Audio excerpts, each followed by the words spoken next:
Welcome to the Krista Escamilla Show. Hello, everyone. Welcome to this week's edition of the Krista Escamilla Show. Happy New Year. I hope that the new year is treating you well and you're off to a great start. And we're so grateful that you're back this year to listen, learn, and grow. Three of my favorite things to do. So I'm so excited to introduce today's guest. She is amazing, and I cannot wait to hear her story and share it with all of you because I know we're all going to learn together. But first, let's thank our sponsors. A big thank you to everyone who has supported the show through the years. Shout out to Omni Midland Hotel, to Rig ID Workwear, Midland Cap Company, Kevin Foreman of Foreman Financial, Tapestry Hotel Midland, and joincapclub.com. We appreciate your support. As we always like to say, support local. This is where it's at. So please support these local businesses and all local businesses, however you can. Okay, to introduce this amazing guest that is sitting with us here today in Midland, Texas, please welcome to the show, Jeanna Roach. She is the CEO of the Betenbough Companies. Thanks for being with us, Jeanna. Thank you for having me. What an honor. Well, I am honored to be sitting here. I cannot wait to share your story because I know it is amazing and beautiful and all the things, and I know we're going to learn from it. But first, I want to hear, how did you get to West Texas?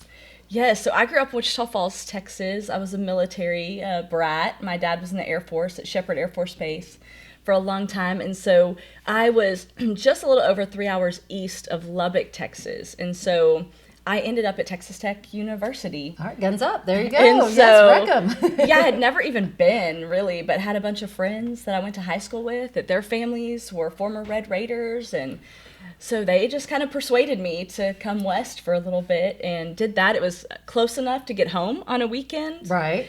So my mom could still help me with my laundry and her delicious food, and so... But far enough away to feel a little independence. That was it. Right? I did. And I had to grow up a little bit, and I needed that for sure. I'm the baby of 4, and so that distance was very healthy. I love that. For me, went to Dallas, Texas. A lot of people that grow up in Wichita Falls end up in Dallas. It's just, Fort Worth is 90 miles. You know, you're 2 hours from Dallas. Right. And, but my husband and I were called back to West Texas for work, for his work, actually. Okay. And so I knew I needed to find a job in Lubbock, Texas. I had only been a student in Lubbock, so I didn't even know where to begin in the work world. Right. So what did you do? So you got your degree, you moved back to Lubbock. How did you find your home where you are today? Yeah, so I had a friend that worked in an advertising agency in Lubbock. I was doing some PR and event marketing for places like Starbucks Coffee Company, La Madeleine, ThyssenKrupp Elevator, Dallas Museum of Art. We had all these consumer retail groups that we were doing all of their public relations for. Wow, those are big names. I just learned so much. I'm so thankful to the Lord for that time because I learned so much from them in the time that we were in Dallas. So when we knew we were coming back to Lubbock, we contacted our friend, and he told me to send my portfolio to him. And he said, there's this little home builder in town that needs a PR person. Not many people needed a public relations person in 2006. Right, I'm trying to backtrack. Outside of major cities, and Right. I had been very worried about that. And so he sent me the job description, and I was actually at an event in New Orleans for a pipe, precast company, a concrete company there, and I submitted my application then. Wow. And So this was your first, second big job, Yeah. right, out of college. You sent it out, and they called back and said you're hired? Well, I wish it was that easy. I always That's how laugh. everyone thinks it's going to go, right? When you get out of college, you're like, I'm just going to send that out, and they're going to call me. So That was when we Betenbough started to begin to really take their time in hiring. Okay. I got to be one of the first little guinea pigs, and so I submitted my questionnaire and my resume, I remember while I was in New Orleans, I was writing this all out. I'm a communicator, so I wrote down every detail. I would read it out loud, edit it, rewrite it. I would do this over and over. I remember reading it out loud to my sisters and my mom, doing the same thing. Smart. That's very smart. Sending it in. And then they wanted something else. Then they said, hey, we want you to do a creative writing piece. Well, I'm like, public relations people aren't creative writers. They shouldn't do that. We're telling you the who, what, where, when, and why. Yes. But that's the beauty in it. Yes. None of them actually knew what a PR person did. They thought they needed one, and so I'm so thankful. Because ultimately, I did that creative writing piece. It was for a neighborhood that they were about to open in Lubbock, Texas, and I remember asking all the good questions that a marketer should ask. Right. Like, who's the audience? what size homes are you building? You know, what are these people like? Yes. And immediately, I remember that ignited something in them, and I could tell the rest of the way that I was likely to get the job. But there came a point where I went, if they ask for one more thing, I think there was 4 or 5 interactions where we were going back and forth. And so I think I applied in late August, and I started working at Betenbough October of 2006. And in 2006, it was a pretty young company. Oh, yeah. How young was it at that point? So, well, it was 14 years old at the time, but about 35 employees. Okay, so still after fairly 14 young. years. Yeah. So it was young. They were really trying to just find their footing a little bit. They were building quite a few homes at the time, 150 to 200 homes in Lubbock, but it was just like the teenage years. It really was like the adolescent teenage years where you're trying to figure yourself out. Like, who do I really want to be? Yes. And that's where the company was at the time. Right. I feel like a teenager still myself some days. And I love the way to look at that. Yes, me too. There's a lot to be learned through teenagers and the teenage years. Well, I love your journey, and I love how you got here. What is it you love about West Texas? Because now you've worked your way up from PR to you're the CEO of Betenbough. I mean, I know it just didn't happen overnight, and I know there's a lot of hard work, sweat, and tears, and along the way. Tell me a little bit about what you learned from being there. Pretty much from the early years, from the teenage years. Well, I love when we came back to Lubbock. We had been in Dallas, and all of our family lives there. Majority of them, honestly, and so we love that part. A lot of friendships are there, but the people in West Texas are just different. And if you live in West Texas, I don't have to tell you that. Right. No. West Texans are special. They are kind, they're compassionate, they're caring, they're friendly, they're warm. And that was immediately what I felt when I walked in the doors of Betenbough Homes. I'll never forget Ron Betenbough, the dad and co-founder, was standing there ready to greet me. Aww. And I remember him saying, "Jeanna, I've been waiting for you to come. We read your creative writing piece out loud to our all company meeting." And I'm You're like, what? What? and who is this gentleman? Yeah. And I mean, because I didn't know, I had never met him before along, my interview process. And it was Ron Betenbough, and that began a lifelong, friendship for us. And he became like a dad to me, ultimately. And so he kind of taught me so many things that he had learned. He wasn't my direct leader, but there was this kinship, this friendship that did become this father-daughter relationship. And so he just mentored me along the way. And then Carrie Ritchie was my leader there for a long time. He serves on our board of directors today, and he did the same. And so they taught me everything that they knew. I brought my background from working in consumer retail PR agency. I brought that expertise with me, but then they just layered on all of these other things over the years, and just had some really incredible leaders during my time there. It is such an amazing company. I mean, just from an outsider looking in, and I have a little sneak peek. Of course, my daughter works for you in the marketing department. She's amazing. Thank you. I think so too. I have a little bias, but she really is. She really you can't is have amazing. her. Hello, you Ashley. can't have her You're if you're doing listening, great, sweetie. But I tell her all the time, you're so lucky to work for a company that honors your faith and that puts God and family first, because that's not always a first job, right? Let's talk a little bit about faith and how faith plays a big role in Betenbough, because again, from an outsider in, I'm just seeing it, but I can tell the importance of faith in every employee's life there. Really all kind of started with Ron Betenbough. Again, Ron was a real estate guy. He was wheeling and dealing all the time. He was just this effortless deal maker. And relational. Like, I've just never met someone that made a deal with Ron that didn't truly love him or have this amazing encounter with him. But Ron, early on, in about the 80s, he had made millions. He thought he was set for life. He would always tell us he had mailbox money coming in. He didn't have to worry. And then everything crashed in the 80s, and he lost it all, including his wife. And that was just a very hard time for him. And eventually he kind of ran off to California. He said, I wanted to go where the sun was shining and people were smiling. And that wasn't happening where he was at in Texas at the time. And so he went off there and actually found the Lord while he was there.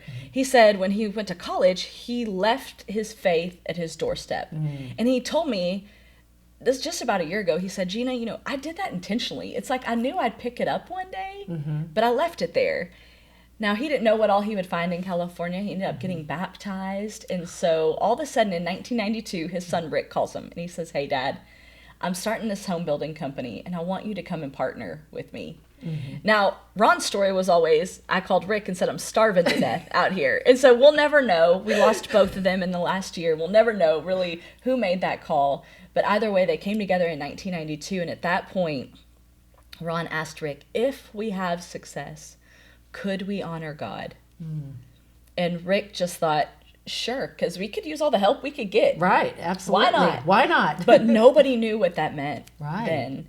And that just began. Because that wasn't a concept in the business world at the time. I mean, for those of us that are over, I'll make myself feel better, over 40. But if you're over 40, that was not a concept when we were growing up and working in a workplace. It just, you never did hear anybody honor faith in the workplace. No, he said that the first round for him, he said, profit, there was a scorecard and money was how you knew that you were the top scorer, and he didn't want to do that again. Wow. And so he brought that piece to the company, and then it just began this really progressive kind of journey on what does that mean? And everybody goes about this so differently. God created all of us uniquely, and so I know every business or Christian has their own story, and that's how it kind of began for us. But in 2006 is really when Rick fully was stepping into the realization that this is God's business. Yeah. And so that year he went in front of the company, the 35 people that were there at the time, and just said, hey, I'm declaring this as God's company, and we're going to ask him about decisions as we go. I have to be honest, I don't know what all that means, but that's what we're going to do. Love it. And that's how it all began. And wow, the way that our faith is integrated in so many things and how it influences our decisions that we make as leaders, and even as far as to whether we expand and where we're going, or we shut down one of our businesses this year. That was all because God told us it was time. Right. I love that. I love that you listen to the Lord, because that's not always the case, right? Sometimes we think, no. But when you really sit and you focus and you listen, that's where the magic happens. How did you find your faith? Tell me your story. Yeah, I grew up Catholic, and because we were on a military base, what happens is it's not just the people that come. The families don't just come and go and get stationed. So did the priests, actually. And so you didn't really develop a lot of relationship with someone. So although we were at Mass every Sunday, and I was at CCD every single Sunday, I didn't really have a personal relationship at all with the Lord. And so when I went to college, I really kind of forgot about all of it. I had this freedom, this independence, and I was ready to do that. My parents had a really ugly divorce due to infidelity, and that was a very tough thing to happen as a junior in high school. And so then when I went off to college, it was just like, freedom. I can do whatever I want and no rules. And that did not work out well, as you can imagine. And but I'm sure you learned a lot. I did learn a lot. It was very humiliating. I always tell people there's a reason the root word, the root part of humiliation and humility are the same. Yes. Because sometimes for some of us, we have to be humiliated to reach reach that point of humility. And so I had a lot of baggage when I walked into Betenbough Homes, and that first encounter with Ron really kind of sums it up. It was just this very welcoming environment where people loved you, not for what you could do for them, but just who you were. I love that. And Ron would speak these encouraging things over me. He saw these things in me that I could not see in me. Yeah. I thought, I have no idea where he's getting these ideas from. I really appreciate them. Yes. But then Ron would do stuff like he would go out of the country and he would bring me gifts back. He would just ask me very how thoughtful. I was doing. Intentional. He was very intentional and thoughtful, and this was happening all around me. I remember my husband and I got married in 2007. So I started working there in October. By May, I needed to have a surgery, and I couldn't afford at the time as a new team member to have a surgery. And a guardian angel gave me the money. It showed up. I had just shared that with a team member, and the next day the money showed up for me to pay for this surgery. And it was my little guardian angel, Holly Betenbough. Oh my goodness. Who came. And so this stuff was happening all around me. I was being loved and cared for. And I always tell people I was soaking all of this stuff up. And then when you would ask them, like, why would you do that? They would always point to the Lord. I love it. They would always just tell me about God and what he's done. And I would watch them deal with their own struggles.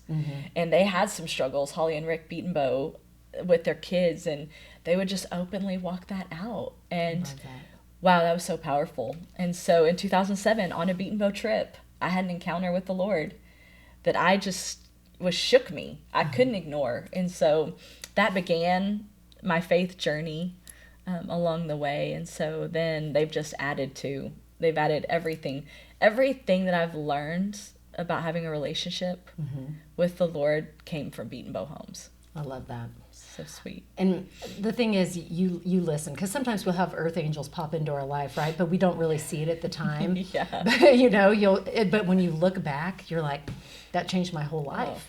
And they were there for a reason. And obviously you were right where God wants you to be. And I love that for you. And you are now getting to live what Rick and Ron really set up all those years ago and share their faith story. What is it that you learned the most from them looking back? And I'm so sorry for their passing. I know it's still pretty recent. It was just this past year.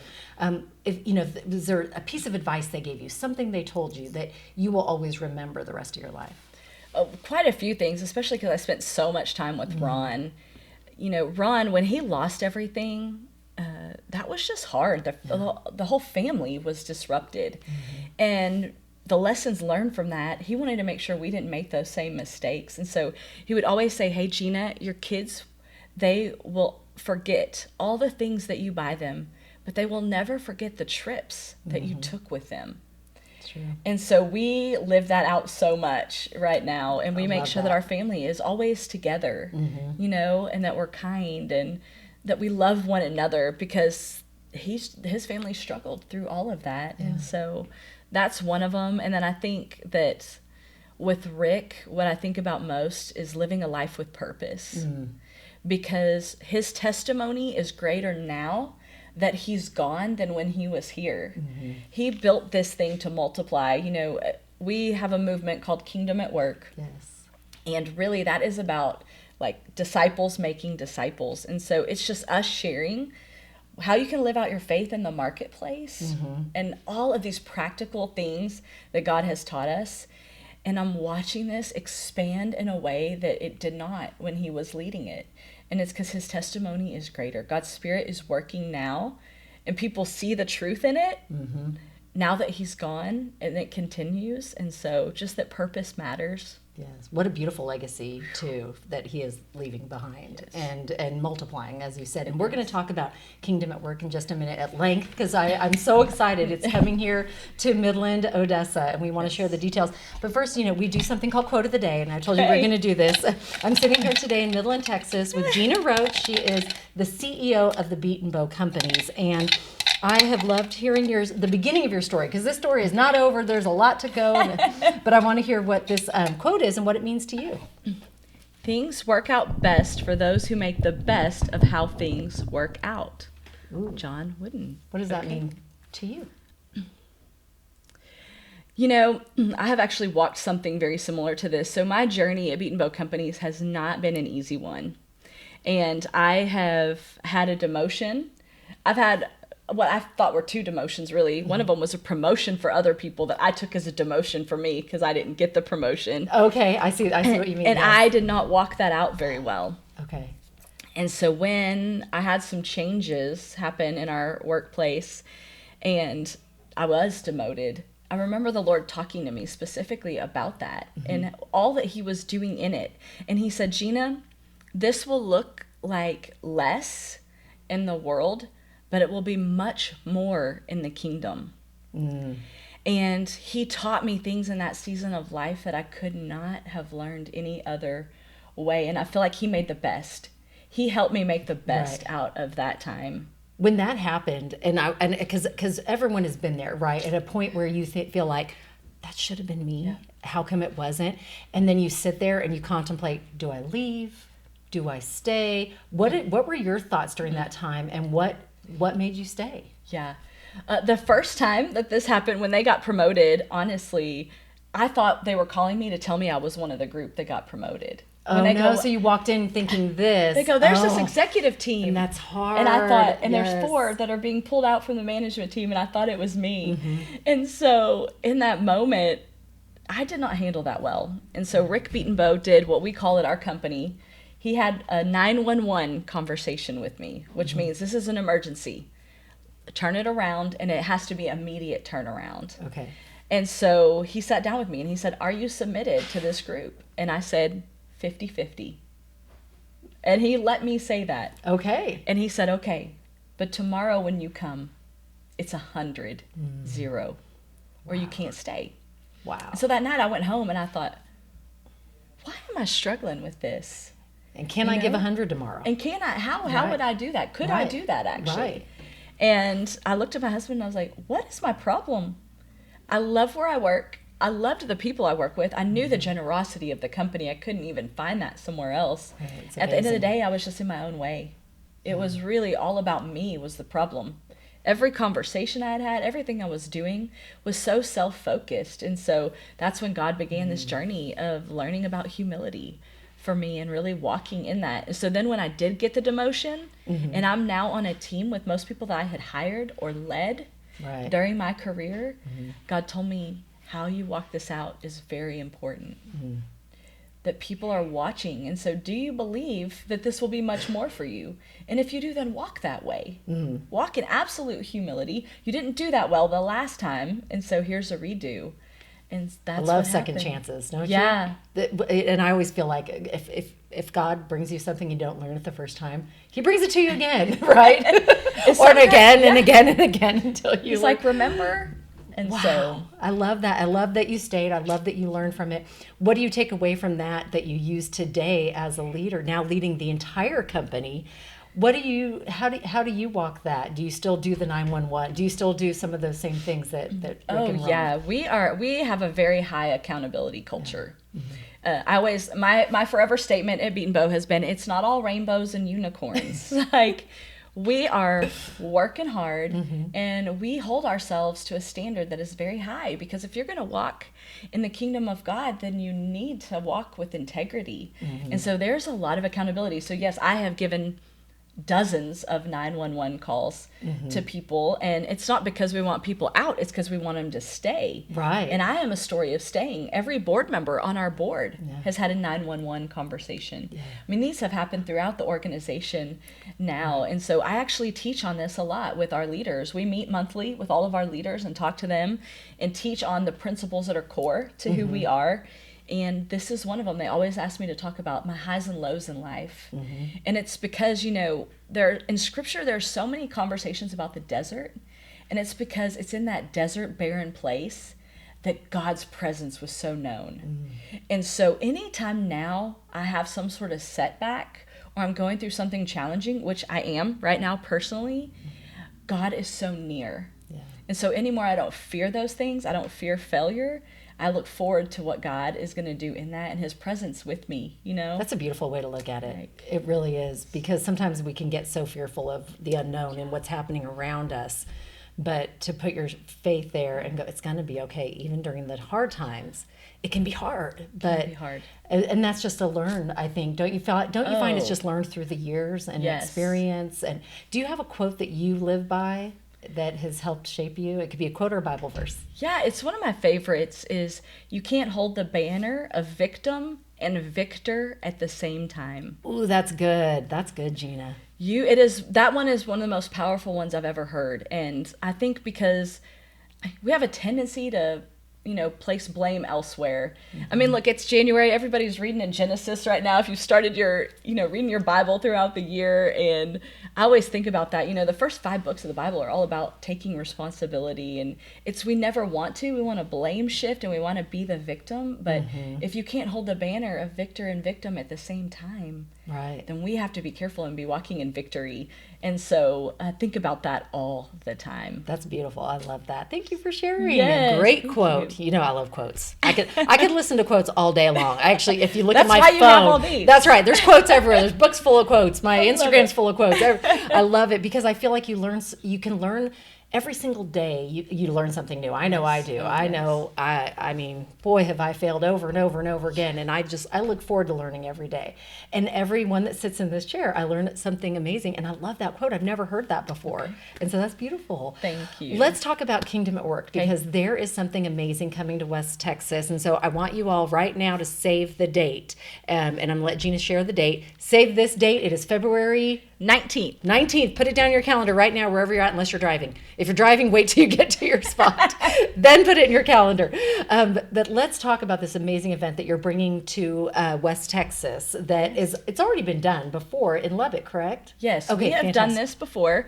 We did this in August of 2024 in Lubbock, Texas, at the Buddy Holly Hall there, and had such a resounding, just encouraging response from the people of Lubbock. And now we had already planned to come to the Permian Basin and do this in February. So the minute we booked the one in August for Lubbock, we said, all right, and then next February we're going to the Permian Basin. It's called Work with Purpose, because we do believe that purpose matters.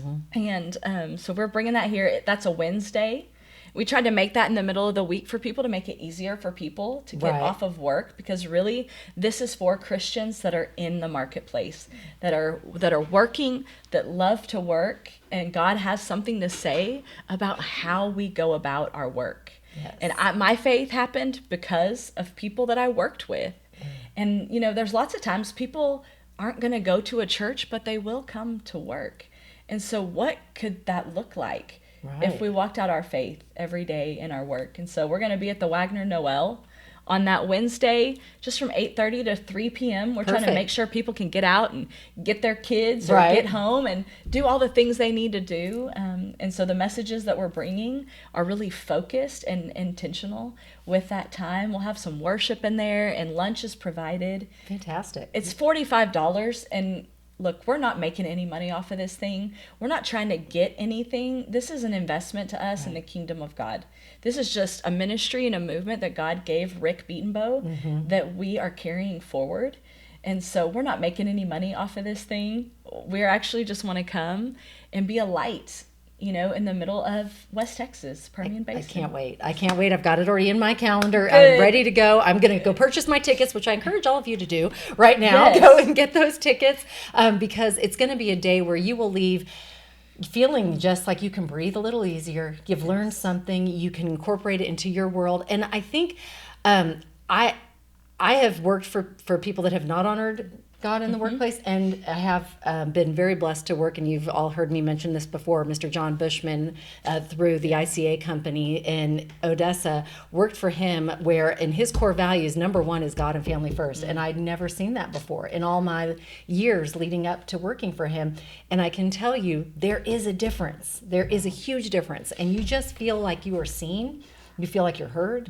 You feel like you're valued more when you work for a company that is honoring faith. And that so, is the hope. And I always, I don't, it is not my, my place to tell you about your faith. That is your thing. But all I can tell you is your faith will make a difference in the workplace if it is honored, right? It's just so true. I mean, the topics that we talk about are things like spiritual identity. We try to get our identity from other things, sometimes from our title or how much money we make. The world wants to tell us who we are. Yes. And why we're here. But we believe that God has something to say about that. And so we'll talk about things like spiritual identity and what does healthy conflict look like in the workplace. That's a good one. You're going to encounter conflict. You should have that, Because no one likes conflict. I feel like the world should be rainbows and butterflies all the time. And it's like, I am like, no, I don't want conflict. No, I don't want conflict. But you're right. You have to have healthy conflict. Yeah, at some and point. It's good. And some of the best teams have conflict. And so, but how can we go about that in a really healthy way? Or what does collaboration look like? Or I think a really important topic right now is honoring up. How do we honor up? How do we honor authority figures? And especially, like you said, what if they don't know the Lord? Or what if they do know the Lord, but you actually can't tell the difference? Right. God is still calling you right where you're at to walk in faith. love that. And so what does that look like? And honoring up is a huge part of it. And Yes. so we've got speakers coming to talk on all sorts of stuff. We're flying in our good friend, Bill Spencer from Nashville at Narrowgate Ministries.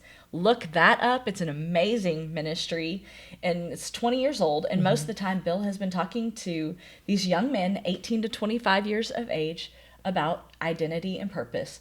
Who am I and why am I here? And so he's going to come and bring part of that who am I message to the Permian Basin. I love that. I love that. Cannot wait. I'm so excited for the event. If there was one, of course, we encourage you to go, but if there's one takeaway that you hope every single person walks away from the event, Work with Purpose, what would that one thing be? It would be that your work matters. Yep. It would be that work matters. A lot of people think that work is a part of the curse, but work came well before the curse. If you read in Scripture, God gave us work, and so that means that our work matters. Yes, I love that, because I think it's hard when you're young. You don't really. I know I didn't. I had no idea when the work I was doing at the time. I didn't really think it mattered. I thought it was bringing me a paycheck so I could pay my bills. Right? So I thought it was helping me pay for college. I thought it was. I did not see the purpose in it. But looking back, you truly can see that your work matters. And I love that you're sharing that message. That is fantastic. We have another question of the day now. You get to pull out of the magic bowl again, Jeanna. Just loving this. I'm loving this conversation and all that you do. This is just so much fun. Okay. Thanks for all that you do and how much you love this community. Oh, you're welcome. Thank you. We can see it and hear it and feel it. And so that's a blessing. Well, it's blessed our family 1,000 times over. And I know God brought me here. And so I cannot talk highly enough about West Texas and I know, and the people. You mentioned it, the people. I mean, they truly talk about earth angels. I mean, I've just seen so many earth angels move in our family's life here, and so I praise the Permian and just wow. Yes, I think it's the best place to live. So if you haven't been here, come visit us. Okay. All right, this is question of the day. What question did you get, Miss Jeanna? Is there a change you've made in your life that you wish you made sooner? Ooh, good question. Yes, there's a lot of them, actually. Lots of changes that I wish I would have made sooner. But I think for me, it was probably some friendships that I had in college. You know, we had to walk away from some close relationships that we had as I was really, trying to walk out my faith. My husband, right.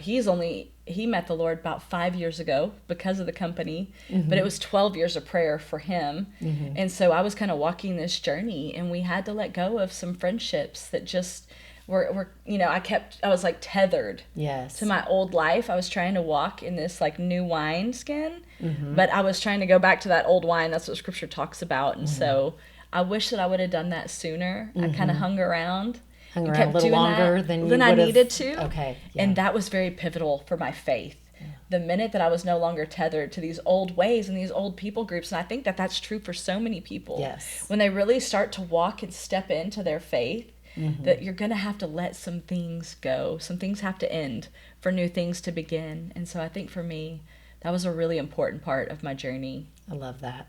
Let's talk leadership, because you have been at every level through your company, right? Yeah. And now being the top leader, what would you say makes a good leader? What, in your eyes, what is it that really that you try to instill in your leadership?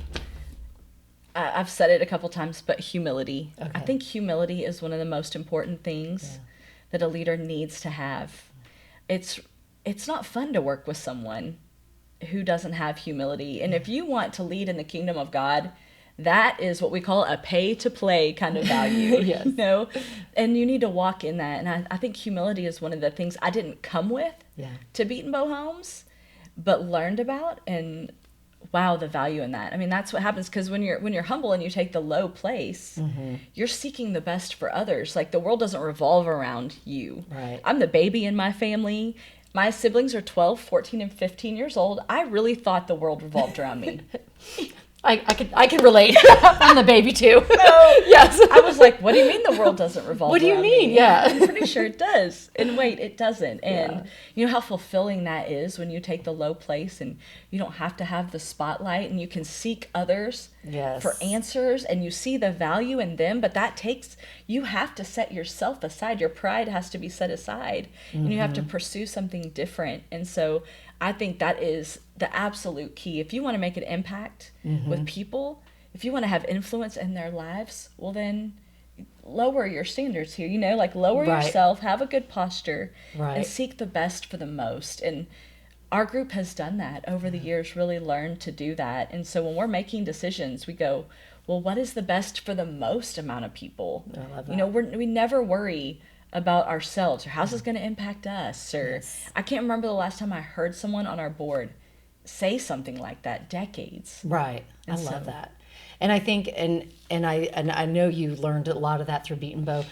Also, to me, motherhood brought, that's when you really learn the world does not revolve around you. It's like, Yes, it is oh like, man. this is all that matters, is this little human that I'm keeping alive here day to day. Yes. Talk about humility and motherhood. How do you balance being a working mom? Because I know you have 3 kids? I have 3 kids, and they're busy. We're in the busy stage of life, and so I have had to put up firm boundaries.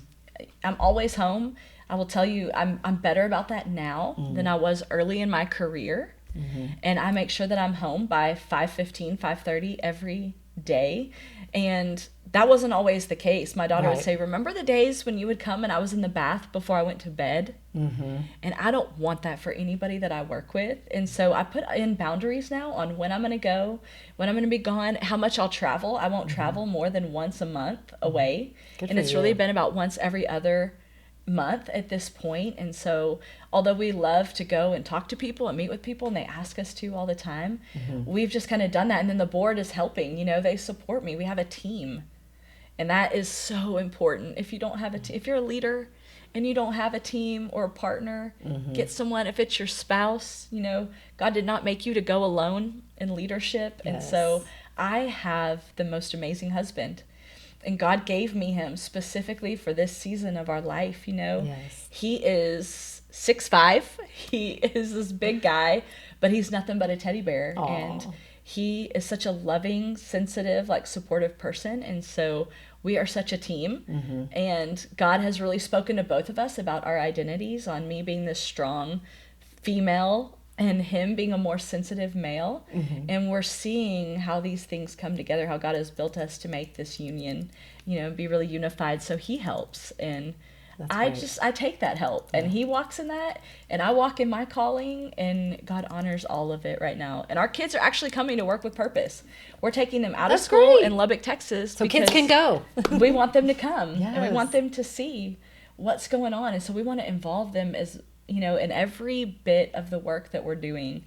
Because Love if that. you're That's if you're, important. I think it's important for kids to see see their parents work and see what they do and see Yes. why they love what they do and see why they're passionate about what they and do. so that when we are gone, Right. when we are traveling, speaking, Yes. they know, what is that like? What does that mean? What are y'all talking about? And so, and a lot of this that we've learned at Betenbough, it rolls over, ripples into our family. Yes. And so when we're sitting here teaching on, hey, how do you hear from God?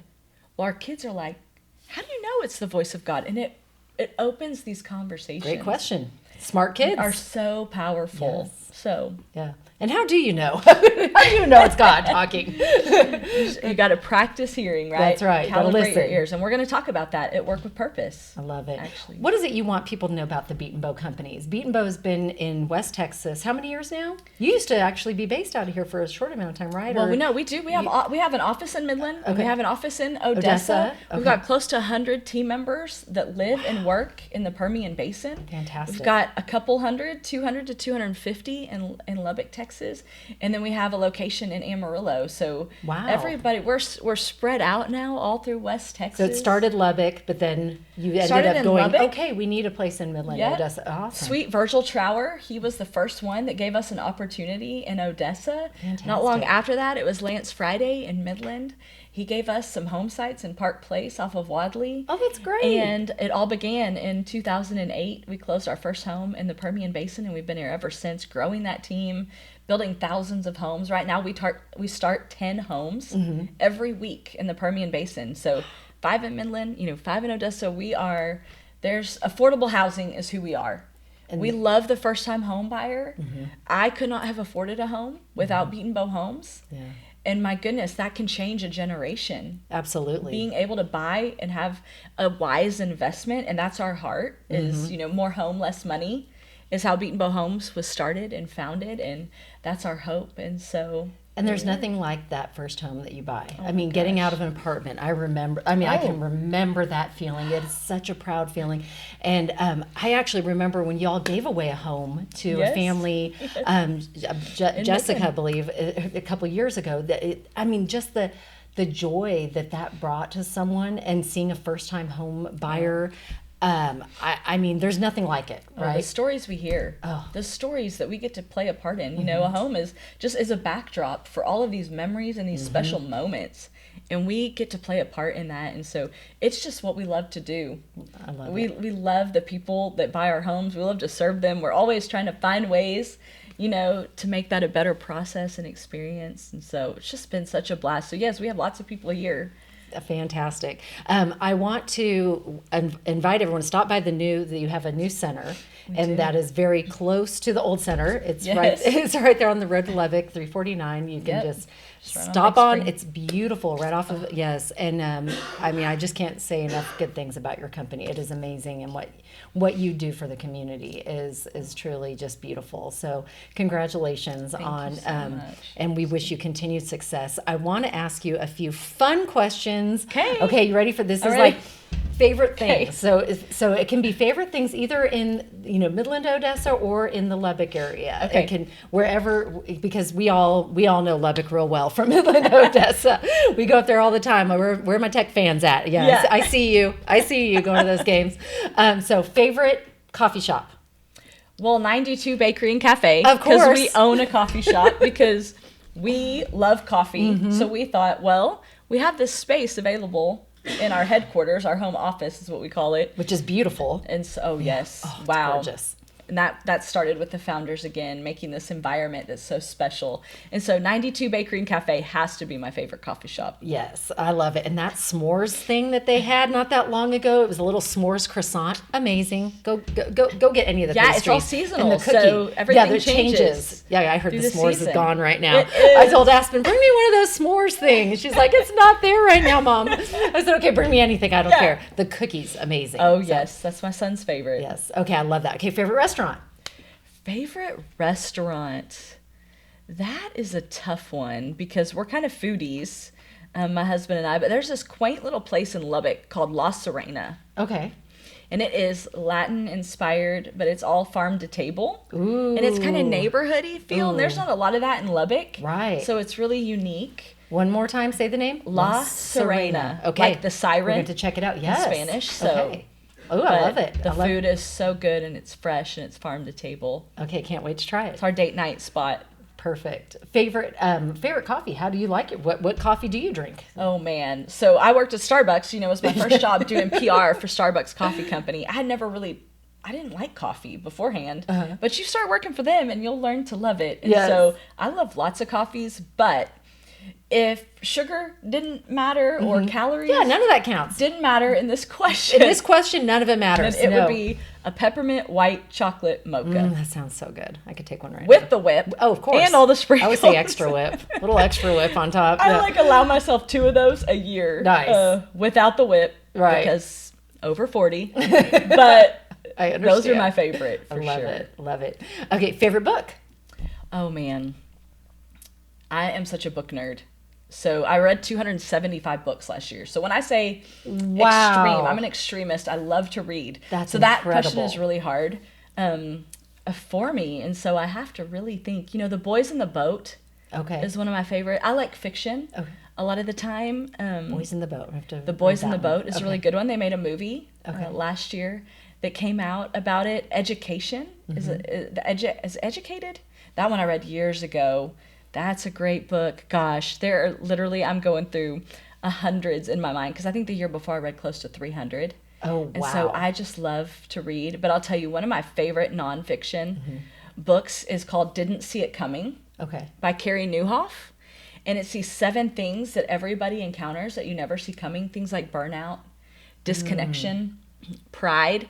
But what's so great about the book is it hits on those things, and it shows you ways to identify. Okay. That you're disconnected or that you're burning out, but it gives you the solution to it. So it says, hey, this is pride, but here are habits of the humble. Ooh. And here's how you can go and do what's this one called again? I'm going to write it down. Didn't see it coming. See it coming. Okay. And he's a leadership thought leadership and pastor but that book is one that I recommend a lot just because it's really helpful. Because sometimes you start walking in those habits of the humble. That's what I started doing. It was like, wow, you see how fulfilling it is. Right, and you just want to continue it. Yes. Right. Oh, it's such a good book. Okay, I'm going to read that one. Favorite podcast? Favorite podcast? Well, this one, of course. Thank you. And this is for saying that. Thank you. How I built this. Yes, I love one how of my I built favorites. This. Yes, I love that podcast. Guy Raz is amazing so much. Yes, I love that podcast. Rethink is another one that I love. Revisionist history. Yes, another great one. Is a really good one. I'm kind of like you. Like, I love to learn and hear new things, and so that's what we'll put on a road trip. We'll put on a good How I Built This. And it's so fun. Oh, it's so fun. I mean, people are just amazing. Yeah, that's what you take away. Right. It's amazing, and everyone has failures, and I love to hear how people have stepped out of those failures, because we have all failed, and that's how you learn. The beauty is in the failures, right? Yep. And then that's how we learn and grow. But to hear other people, when you hear the CEO of Starbucks or CEO of whatever company it is, you're going, wow, yeah, he only had $32 in his bank account at one time too. That's great. That's great. I was there too. It's so freeing. It is. You just learn so much, and I love that. Okay. You already gave us a fun fact, but that you read a lot. You got 275 books. What's a fun fact about you we wouldn't read on your bio? Well, because I've given it away, I like to keep this one a little under wraps. Okay. And surprise we'll only people. Let thousands of our friends that are listening know about our company has kind of learned it now. But I'm super competitive. That's not news to anyone that I work with. Okay. But I'm quite a good bowler. Ooh, I love that. And so when I go bowling with people, they never anticipate it, because literally I'm in heels all the time. My husband's 6'5", I'm 5'2". The heels are kind of a necessity. It's not just because I love them. It's we need a little help. And so when they see me come in and they see me in bowling shoes bowling, they're thinking, oh, this is going to be cute. Hopefully she doesn't go in the gutter. And then you're like, strike. I love to bowl too, so I get that. I mean, I'm not really good, but I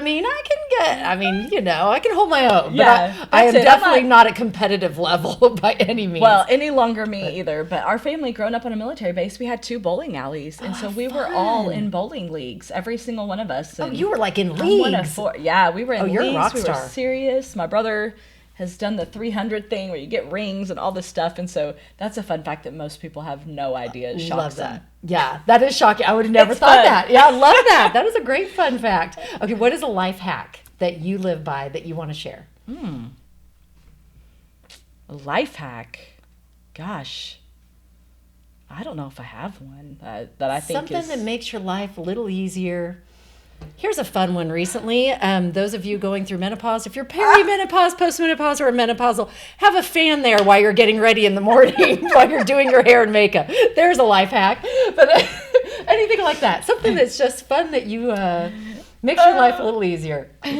Gosh, that one's hilarious because I'm in that season, and so just put a little fan there while you're getting ready. It's perfect. I think any more of my life hacks are coming from people helping me. That's the problem. That's why I can't think of it. It's nothing as simple as that. But I think my little e-reader has become a bit of a life hack for me, making my life easy, because that thing is on the go with me all the time. Okay. And I'm in the busy season of sports with our kids, and we're trying to figure out, we've got 3 of them. I know y'all have 4. Yeah. And how to but get I remember that stage where you're running from one thing to another. Woo. And so Al goes, do we remember it? I don't know. It's kind of a blur. And I'm like, enjoy it. And so that e-reader has been a hack for me, because I don't think I actually could have read and learned all the things, honestly, if it's just kind of always with me, and it's on my Kindle app on my phone. Awesome. So if I forget that, I always have access. The favorite piece of advice someone's ever given you? Probably Ron and the trips. The trips. That's been just a truth of mine.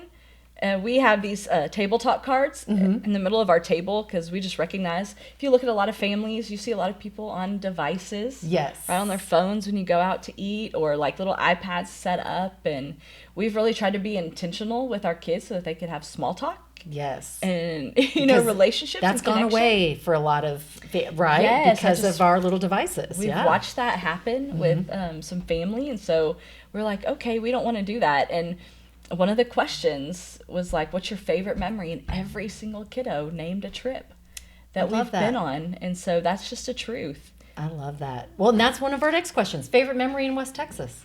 Oh, gosh. Probably, favorite memory in West Texas. It has to be my kids. Being baptized. I had a vision about my husband when our daughter was 3 months old, that they would be baptized together. And she was about 8 years old, and she was exactly 8. Oh, wow. And that's crazy. The Lord called me to be baptized with them. Because I grew up in the Catholic Church, I was baptized as a baby, but I hadn't really made that choice myself. Right. I did go through confirmation, so I did make the choice then, but I felt like God was telling me to be baptized too. And so that's probably my favorite memory, because all of the people on the front row were my coworkers. I love that. So what a special place. Oh, gosh. Special place. Speaking of your coworkers, what do you hope the legacy is that you leave behind for Betenbough, that you want to, when I think people it's just think a of you as legacy of leader? love. I wrote that down about 14, 15 years ago. Like, God, what do you want for me? And it's just a legacy of love, of caring about people so much more than the work. And we love to work, and we believe that God wants a return, and so excellent work is important. It's not that that's why I say it's not all rainbows and unicorns, because there's real work going on. I mean, Aspen is doing amazing things for us. And we have we have 430 people like that in our company. You really do. It's amazing. The people that God has brought to us it's astounding. Yes. And so I just pray that they feel loved like we have felt loved, because it was love that actually introduced us to this God that is love. Scripture says God is love, And so that is what I hope is the legacy of Betenbough Companies forever. I love that. And you're definitely doing that, because when you walk into your company, you can feel the love from everyone. Everyone is so welcoming, and from the first person that greets you at the door to the last person you see on your way out the door, you feel the love. So congratulations, and thank you for doing what you're doing in our community. I know Betenbough is just a staple in all of West Texas, from Amarillo to Lubbock to Midland, Odessa. So thank you for doing the good work. We need more homes, as you all know, and you're providing. And so thank you for doing God's work. It's an beautiful. honor. Is there anything, Jeanna, coming into today that you were hoping we'd talk about? And I know, because we could talk for 3 more Just hours, keep going. but I know I want to get her on the road so she can be home to her family by 5. So is there anything that you really wanted to share with us that maybe we haven't discussed today before we leave? No, I think I would just say thank you to Midland and Odessa, for allowing us to be in business this long, for the people that are here that are just championing, just the community and the care that's going on. We have so many people that bought homes from us, and we're so grateful for that. We don't take one buyer for granted, truly. And so it's just more of a thank you. That's what Work with Purpose is about, is it's just coming and investing in a community that we love so dearly. Yes, our headquarters is in Lubbock, but this is just as much home to us. We have 100 people that work for us, that live and work and play right here, and we're here all the time. I'm here every other week or so. Right. Our team is driving in, Cal Zant that runs our home building company, lots of people. And so I think we just want this community to know that we're so grateful. And we just don't take any moment for granted that we're in business. We're not promised that success by any means, but we're super grateful. Well, thank you. And we wish you continued success and love and sharing the love, because it is evident in all you do. So thank you for this time today. I appreciate you so much. I want everyone to mark their calendars again one more time. February 19th at the Wagner Noel Work with Purpose. It is going to be an amazing day of learning. We hope to see you there to do more of this and learning and listening and growing together. So I love it, and walking with your purpose. So thank you so very much, much, Jeanna. Appreciate you. We also want to thank each and every one of you who've listened today. Please share this with someone you love, and let's just continue this ripple effect that happens when we share things that we love and we've learned from. And also, we want to thank our sponsors. A big thank you to Rig ID Workwear, Omni Midland Hotel, Kevin Foreman of Foreman Financial. Did I mention Rig ID? If not, Rig ID again. Midland Cap Company, joincapclub.com, and Tapestry Hotel Midland. Finally, don't forget, as you head into 2025, and I know you've got your resolutions and you're working hard for your families, but never forget these things. Dream big, believe, and never give up. You make it a great day.